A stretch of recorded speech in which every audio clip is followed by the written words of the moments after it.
Hey, what's happening, everybody? It's your old pal, Mr. Butter, coming back at you again. I'm recording this video on the day that the Jordan 1 lows in the Chicago colorway were released. I grabbed a pair from my local Finish Line, and I can't wait to get into them with y'all.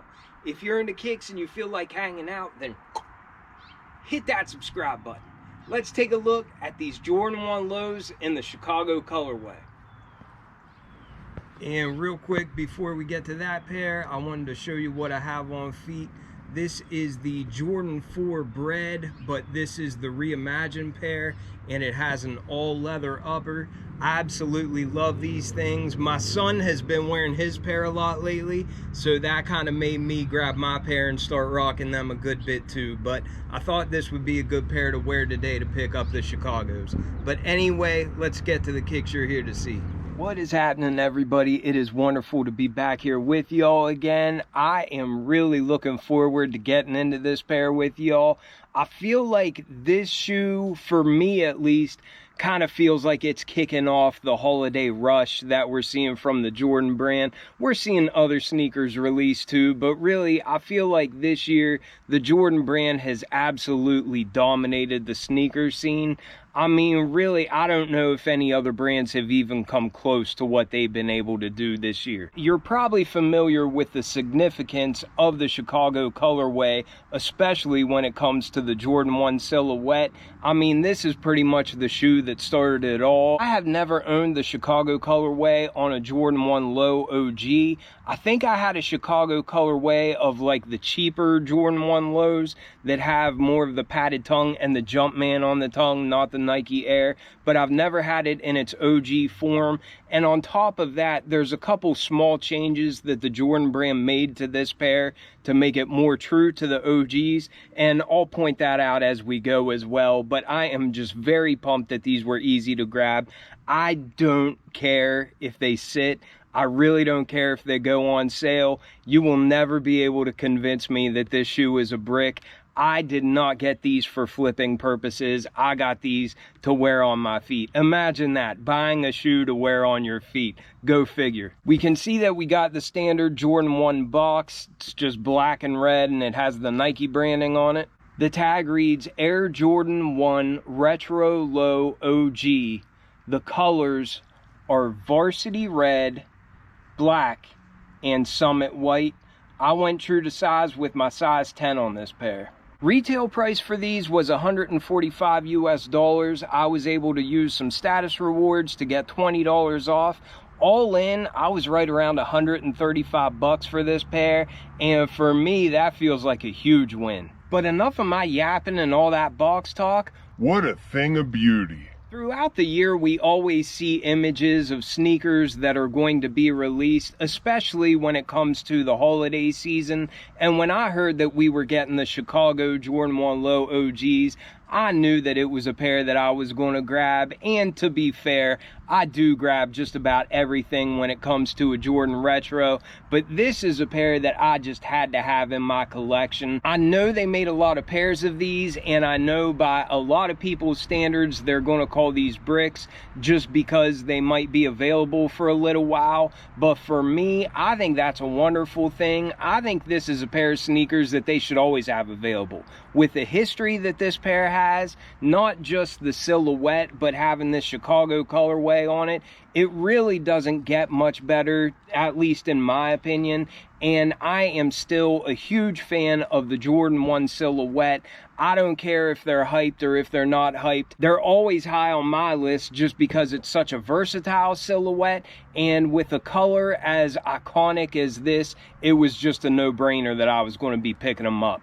My first impression of these whenever I opened the box was just that I was a big fan of the materials that we got on here. The white leather is nice and soft, but I think that red leather is next level. I think it's a really nice quality, and I just think these shoes came out beautifully. These did come with black flat laces already through the bottom eyelets, but they also threw in a spare set of white flat laces. I'll probably stick with the black laces in this pair. I do have the sail laces in my Lost and Found Jordan 1 highs, but I think for this pair I'll just keep the black laces in. That way I have one pair with sail laces, one pair with black laces, and I can have them both in the rotation. And two, a lot of people might think it's weird to have the Lost and Founds and this pair in the collection, but the Lost and Founds really do look different. They don't look like a freshly made pair of Jordans. They have all that cracked leather and they have sail on them and that kind of stuff. So it is nice to have a new looking pair of Jordan 1s in the Chicago colorway as well. And along with that, sometimes I feel like rocking a high top, sometimes I feel like rocking a low top. So I don't mind having extra options of a Chicago colorway. I briefly mentioned that the Jordan brand made some changes to this pair, just that they updated the silhouette a little bit. And I'll go ahead and show you what I'm talking about now. One of the first changes that they made worth noting is that they went back to giving us 8 eyelets. Like going up the eye stay area, they've been giving us 7 eyelets, aside from if it's a Travis Scott or something like that. On those pairs, they would give us the 8 eyelets, but I prefer having the 8 holes going up the eye stays. I know it's not a big change, but I just like that. It's truer to the OG form, so that's what I prefer to have. I've been rocking these Mocha Jordan 1 lows a lot recently, but I just grabbed these to show you as an example. This one is the same size as these Chicagos, but this pair of Mocha Jordan 1 lows only has 7 eyelets going up the side, whereas this one has 8. So it's not a huge difference, but it's a difference nonetheless, and this is truer to the OG form, so I prefer to have this when I can.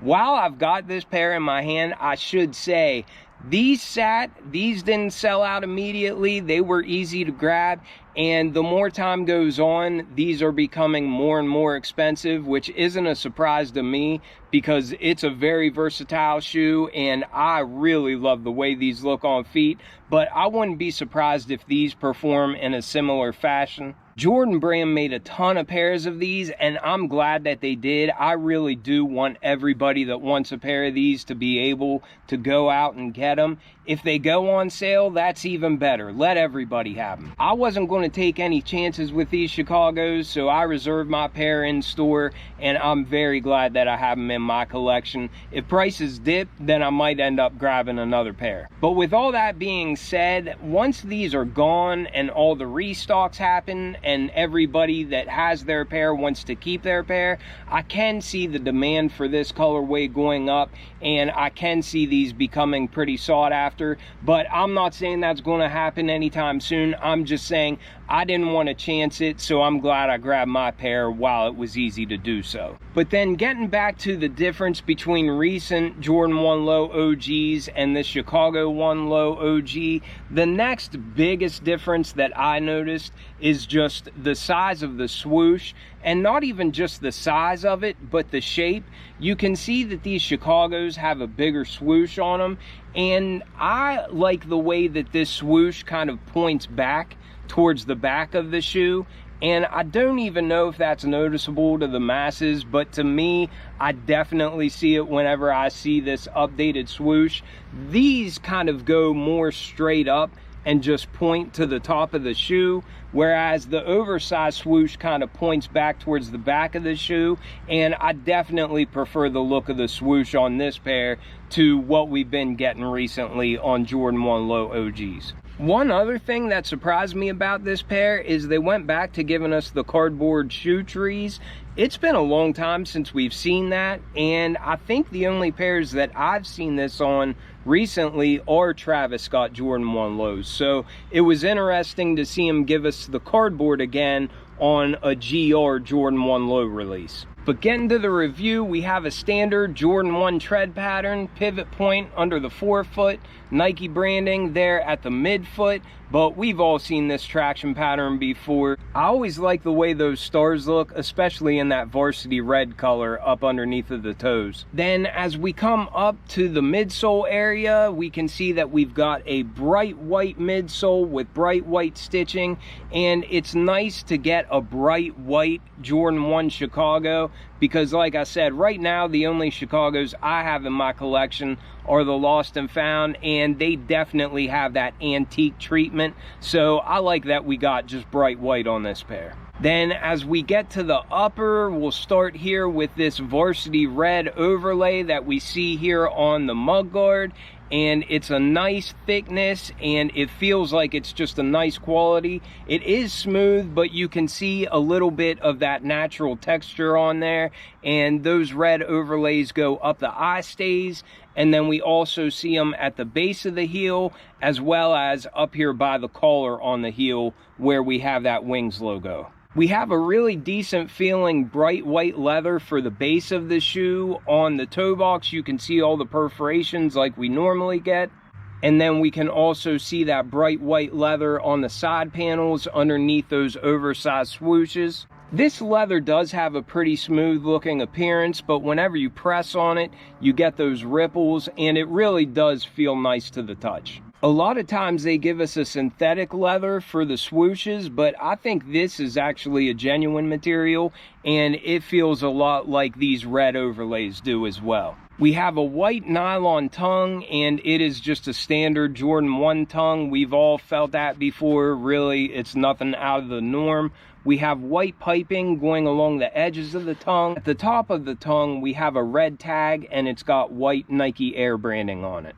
We get a black sock liner on these, which I'm a huge fan of because then your jeans aren't going to stain it. And then our insole is a bright white, and it's got some red Nike Air branding down on that. That was a pretty quick look at these Jordan 1 lows in the Chicago colorway. I'm really glad to add these into my collection, and like I said, if I see prices dip, I'll probably double up because I do like this shoe that much. Let me know what you think of this pair. Let me know if you grabbed a pair for yourself or if you just passed. Let me know if you've grabbed anything recently or what pair you're really looking forward to this holiday season. I appreciate you all watching tremendously, and I will catch you all on the next one. I'm out.